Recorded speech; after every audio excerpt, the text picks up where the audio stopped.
Ó, esse vídeo vai ser rápido, vai ser só sobre Selic, CDI, CDB, RDB, LCI, LCA, FGC, COI, beleza? Tô rindo, né? Calma, não desiste, calma, fica até o final aí que você vai entender todas essas siglas. Você já pensou em investir, mas ainda fica perdido com o tanto de siglas que existem no mercado financeiro? É CDB, é CDI, todas essas siglas que eu já falei, isso te afasta um pouco na hora de investir? Esse vídeo aqui é perfeito para você. Você vai entender todas essas siglas, para que elas servem, para na hora de você decidir onde investir, para você saber o que você está fazendo.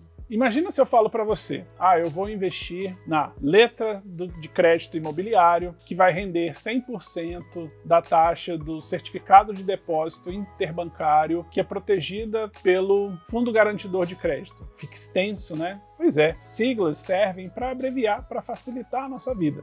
Mas é claro que para que isso aconteça, eu preciso entender do que está sendo dito. Seria muito mais simples eu falar que eu vou investir numa LCI, que vai render 100% do CDI e é coberta pelo FGC. Veja que ficou mais rápido, mas você precisa conhecer essas siglas. E nesse vídeo, você vai conhecer todas essas siglas e saber o que elas são e como você entendê-las perfeitamente para o seu dia a dia na hora de investir. Mas antes, não esqueça, curta esse vídeo, compartilhe, já deixe sua dúvida, algum comentário que você de repente vai identificar, poxa, eu não entendi bem esse conceito, tem como você me explicar melhor, ou eu já sabia, ou algumas siglas que de repente eu não falei, que eu posso falar num próximo vídeo, deixa aqui, mas não se esqueça de se inscrever no canal e ativar as notificações. Vamos à nossa primeira sigla, Selic. Selic significa Sistema Especial de Liquidação e Custódia. Esse nome é estranho, talvez não diga muita coisa para você, mas a gente pode entender Selic de duas formas. Selic como o lugar onde ficam guardados todos os títulos públicos negociados no país. Você já ouviu falar de Tesouro Direto, Tesouro Selic, Tesouro Prefixado, ou Tesouro IPCA, e os bancos negociam também títulos públicos. O Selic fica lá, são onde ficam todos os registros de negociações, compras e vendas, ou quanto que cada investidor tem de determinado título público. A gente pode entender Selic dessa forma, mas não é a mais conhecida. Sabe qual é a mais conhecida? A taxa Selic. Talvez você já tenha ouvido isso no jornal, já tenha ouvido isso em redes sociais, que a taxa Selic subiu, caiu. A taxa Selic, conhecida como a taxa básica de juros da economia, ela é definida pelo Comitê de Política Monetária do Banco Central, que é uma diretoria do Banco Central definindo quanto tem que ser essa taxa para controlar a inflação. Se a inflação está muito alta, então eles vão aumentar a taxa Selic para que consigam diminuir a inflação e eles controlem os preços negociados aqui de todos os produtos e serviços no país. Então, a taxa Selic serve para controlar a inflação e ela é a base de remuneração, talvez você já conheça, do Tesouro Selic. Então, o Tesouro Selic que você, de repente, possa comprar lá no Tesouro Direto, ele vai render justamente essa taxa Selic. 12% ao ano, 13% ao ano, 5% ao ano, ela vai variando conforme o Comitê de Política Monetária do Banco Central definir. Vamos a outra sigla, CDI, que é Certificado de Depósito Interbancário. Não sei se você sabe, mas os bancos emprestam dinheiro entre si. Os bancos não podem ficar com caixa negativa, não existe cheque especial do próprio banco. Então, todo banco, se ele tiver recursos sobrando, ele vai querer emprestar, porque ele precisa remunerar o dinheiro que ele tem, ou se tiver faltando dinheiro, ele vai lá e toma emprestado. Eu já trabalhei com isso numa época, quando eu trabalhava num banco, eu ficava responsável por verificar se estava faltando, se estava sobrando dinheiro, e eu emprestava esse dinheiro ou tomava emprestado. E quando alguém empresta dinheiro, ele vai cobrar uma taxa de juros, vai cobrar alguma remuneração. Se eu estou emprestando dinheiro, eu quero ser remunerado por isso. E é justamente o CDI. O CDI é isso. Nada mais é do que a taxa que os bancos cobram para emprestar dinheiro entre si. E sabe por que isso é importante? Como é que a gente vê o CDI no nosso dia a dia? Nas remunerações de diversos títulos no mercado financeiro que você possa comprar, que eu vou citá-los agora. Por exemplo, o CDB, que é o Certificado de Depósito Bancário. Nada mais é do que um título emitido por uma instituição financeira, por um banco, tá? Por um prazo determinado e por uma remuneração específica. Lembrando agora do nosso CDI. Então, muitas vezes, os CDBs eles são remunerados a 100% do CDI, a 102% do CDI. Lembra quando eu falei das taxas, né, que o CDI são taxas aí de empréstimo entre bancos? Então eles vão utilizar aquele parâmetro para remunerar um CDB. Então, se você tem recurso sobrando e o banco sempre está querendo aí recurso para emprestar para outras pessoas, o CDB é um caminho que eles utilizam para pegar recursos e emprestar para outras pessoas. E você, claro, vai ganhar uma remuneração para isso. É claro que CDB pode ter uma remuneração ligada ao CDI, né, 100% CDI, 102% CDI, mas podem ter remunerações também pré-fixadas, vai ganhar 10% ao ano, 15% ao ano, tá? Então essas são as remunerações mais comuns nos CDBs. RDB, Recibo de Depósito Bancário. E qual é a diferença entre RDB e CDB? Um CDB, se você compra, por exemplo, numa corretora, você consegue vendê-lo num dia, sei lá, 15 dias depois, qualquer tempo depois, antes do vencimento, tá? Porque ele é transferível. Então, se eu compro um CDB e quero vender para outra pessoa, isso é perfeitamente possível. Mas no RDB, não. E o RDB ficou muito conhecido pelo Nubank, né, que são aqueles investimentos que a gente fazia e ele remunerava lá 100% do CDI, mas a gente não conseguiria vender para outra pessoa. Então, a grande diferença de CDB e RDB é isso, tá? Que no RDB você não consegue vender. Agora eu vou falar de duas siglas.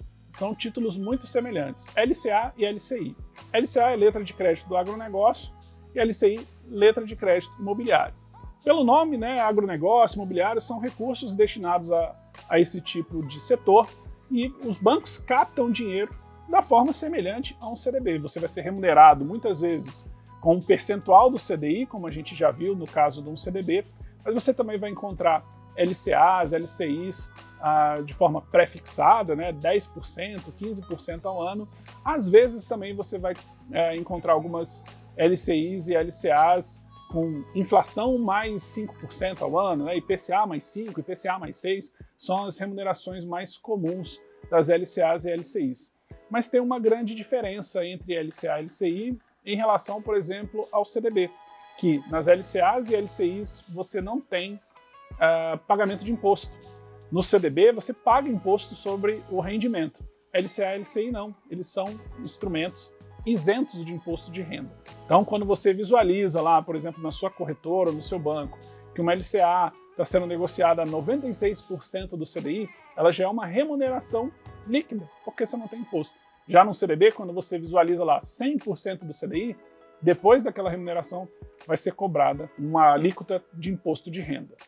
Já que falamos de LCA, LCI, RDB, CDB, a gente precisa falar do FGC, mais uma sigla, que é o Fundo Garantidor de Crédito. E por que a gente precisa falar dele? O Fundo Garantidor de Crédito, na verdade, é uma empresa privada constituída de forma normativa por lei federal, para que bancos, ao emitirem esses títulos, como eu citei, CDB, LCI, enfim, eles destinem uma parte desse recurso que eles captaram para, caso alguma instituição financeira sofra intervenção do Banco Central, que ela vá à falência, por exemplo, existam recursos para auxiliar aquelas pessoas que perderam dinheiro investindo num banco que faliu, por exemplo. Então, se você comprou, por exemplo, um CDB de um banco que teve intervenção pelo Banco Central, teoricamente você perdeu aquele dinheiro. Mas com o Fundo Garantidor de Crédito, o FGC, você tem uma recuperação desse valor. É como se fosse um seguro. Então, você tem um seguro de até R$250 mil por CPF. Então, se você comprou um CDB do Banco A, né, você tem 100 mil investidos lá, e se ele sofre intervenção, teoricamente você perderia esse dinheiro, mas com o FGC você tem essa garantia de recuperar esse dinheiro. Lógico que tem um tempo aí para você recuperar esse dinheiro, tem todo um tratamento aí, né? É constituído um interventor, o Banco Central atua, verifica quem são os depositantes e vai lá e fala assim, poxa, o Silvano tem uma LCI de 100 mil reais, então ele vai receber de volta esse dinheiro. Tá? Então, é uma associação sem fins lucrativos, né? Uma empresa privada que os bancos vão colocando dinheiro em função daquilo que eles emitem para auxiliar essas pessoas. Então, tem esse limite de 250 mil por CPF. Tem um detalhe, agora tem dois detalhes importantes, na verdade. Se você tem uma conta conjunta, você não soma essa garantia. Então, se você tem uma conta conjunta que vocês investiram, né, você e sua esposa, seu marido, enfim, vocês investiram lá num CDB de 250 mil, investir 200 mil, por exemplo, você não vai ter uma garantia duplicada, tá? Você vai ter os mesmos 250 mil. Mas tem um segundo detalhe importante, que você tem um limite de R$1 milhão em 4 anos. Então vamos supor, por um acaso, que você investiu 250 mil em 5 bancos diferentes. E todos eles, de repente, vão à falência. Você vai recuperar só R$1 milhão. Tá? Você não vai recuperar os 1.250.000 se você tivesse lá 5 CDBs de 250 mil. Tá? Então tem um limite por 4 anos. Acabaram os 4 anos, aí você tem mais um novo limite. É lógico que é uma situação mais específica e tal, mas isso é bom, porque isso dá clareza, dá transparência para os bancos e dá uma solidez para o sistema, ok? E vamos à última sigla, é o COI, Certificado de Operações Estruturadas.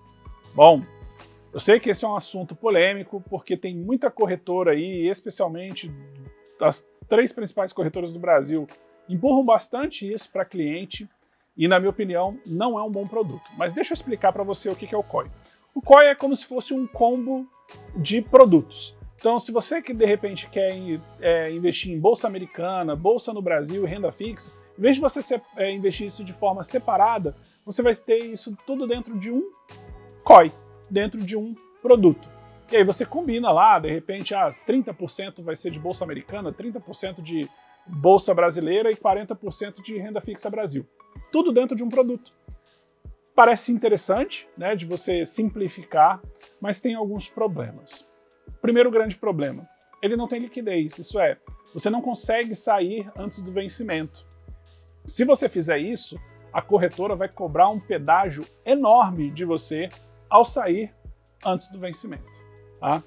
A corretora vai falar para você que é super interessante investir nisso porque ele tem o capital protegido. Por exemplo, se você investiu R$5.000 num COI, mas, sei lá, 60% desse COI estava em renda variável, né, variação de ações e tal, e a bolsa caiu muito.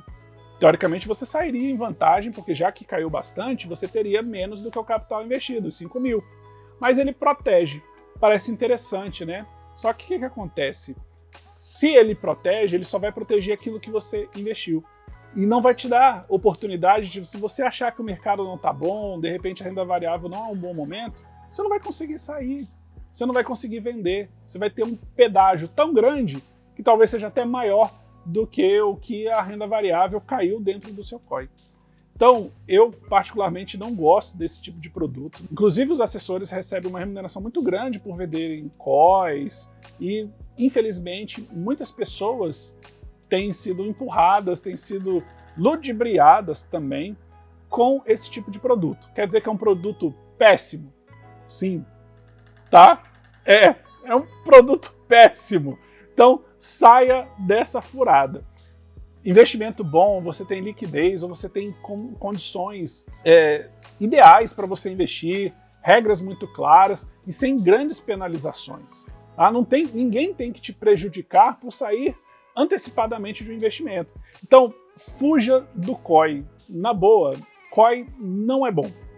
Tá? Fuja. Se alguém te oferecer um COI, melhor você ter investimentos separados do que você ficar preso num tipo de investimento que parece que simplifica, mas na verdade penaliza demais. Então essas são diversas siglas que nós vimos hoje aqui neste vídeo. Existem mais, mas se você quiser que eu fale de mais alguma em outro vídeo, deixa aqui nos comentários. Mas eu tenho certeza que a partir desse vídeo muita coisa já vai ficar clara para você.